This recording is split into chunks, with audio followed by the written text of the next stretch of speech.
think about confidence, I first ground myself in the definition. Confidence is just the reliance or assurance that we believe in someone's abilities or qualities. But how do we know someone's abilities or qualities? How does anyone believe in mine? It's simply through actions. So the best way to drive and build confidence, whether we're looking to hone it or build a reputation for it or encourage people to have it in us, is to drive action. Interestingly, many people think you need a lot of confidence to take bold action. I think the opposite is true. It's action, just getting comfortable with it over time, doing more and better regularly. It's reps of action that drive confidence. And that action and that confidence is what allows us to learn and grow. I'm someone who wants to continue to learn and grow. No matter how old I get, how many successes or challenges, how long I've been in a role or company, I want to get better. And you're here, so I know you do too. So the question is, what techniques or practices can help us cut through the challenges that are in our way to acting our way to confidence and growth? Many people believe some of the best actions are when we show up in tough times. And that's true, but it's almost easier to take bold action when things are hard. There aren't a lot of options. The more special muscle is the ability to coach ourselves to be greater, to do more, to be better, even when times are pretty good. And to recognize that complacency is a very real thing. And we are all blinded by our own progress.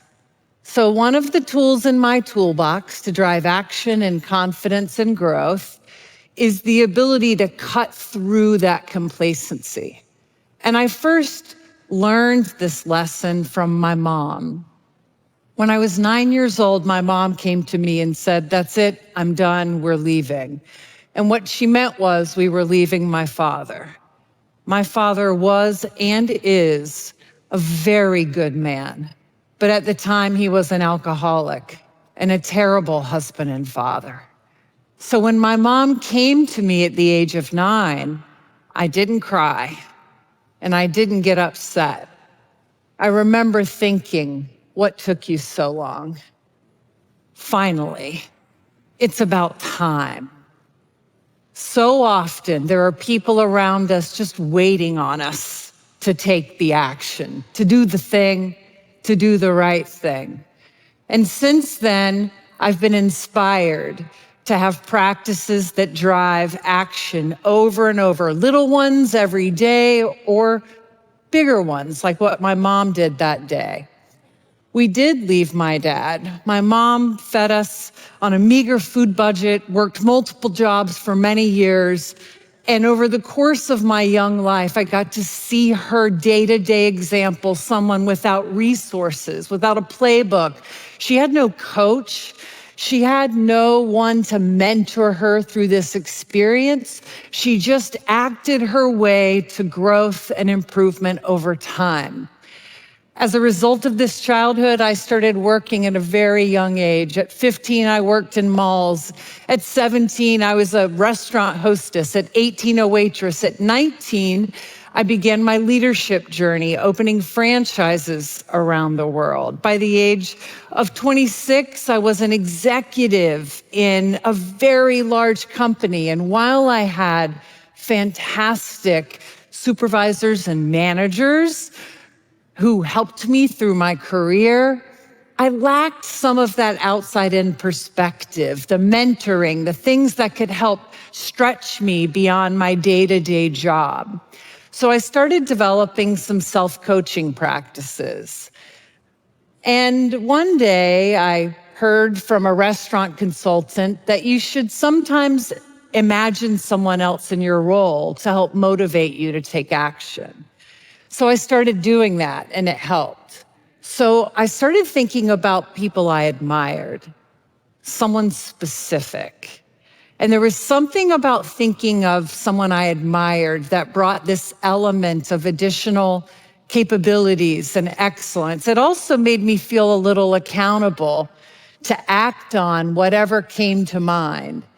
And these practices evolved into today what is the hot shot rule.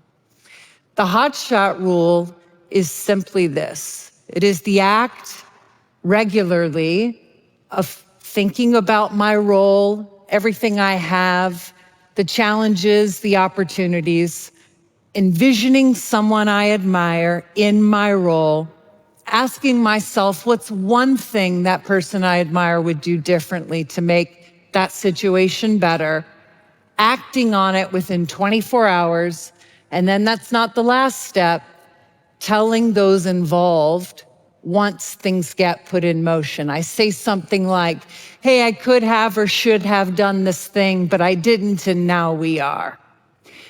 And so let's practice it. So I think first of my role as a mother. I think of how can I be a better mom. I think of my role as daughter. I think of how can I be a better daughter, and I envision someone I admire. But often, and we're here to talk about work, I think about my professional role. So I think about my role as CEO of AG1. I have this incredible opportunity to be the leader of a phenomenal foundational nutrition company with millions of customers who rely on us to empower their health journeys, and so many team members who rely on me to be my best. Our customers and my team deserve for me to be the best over time. Not comfortable because we've had multiple years of success, but always starting with that day one energy. Then I envision someone I admire. So I just met all of you. I think of you. Now I envision you in my seat tomorrow.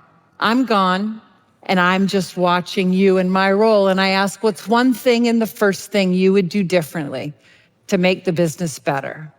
And something comes to mind, something actionable. I take action on it within 24 hours, and then once it's in motion, I tell my team. Practicing the hot shot rule over time has led to things like flying to meet a business partner to hold them accountable when I had made excuses for them, or calling someone to apologize or acknowledge a situation I could have handled better or differently. It's led to me thinking about someone who has recently lost a parent or a loved one and envisioning them in my role. And it's led to me just picking up the phone and calling my mom and saying, I love you, and how are you? It's led to me saying thank you to my husband for being a great partner. It's also led to me stopping initiatives in the company that I was allowing to perpetuate because things were just comfortable, but they were no longer serving the business. So that's what the hot shot rule is. And you can use it as a technique in a time of need anytime. But its power lies in it being a regular, proactive practice. It used to be quarterly and then monthly, but now I practice it weekly.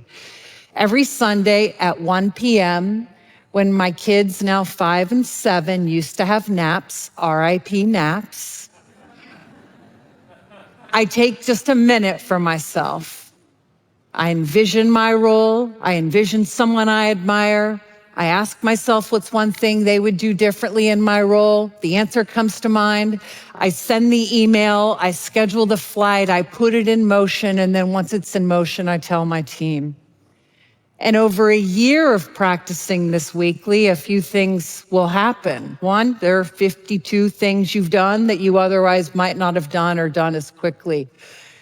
It builds a reputation of vulnerability and bias for action. My team brings things to me now because they know I'm constantly calling myself out. This practice has changed my life, and I believe it will change yours if you apply it. The idea of having a practice of reflection, intention, and action to drive growth, to show up and do something we otherwise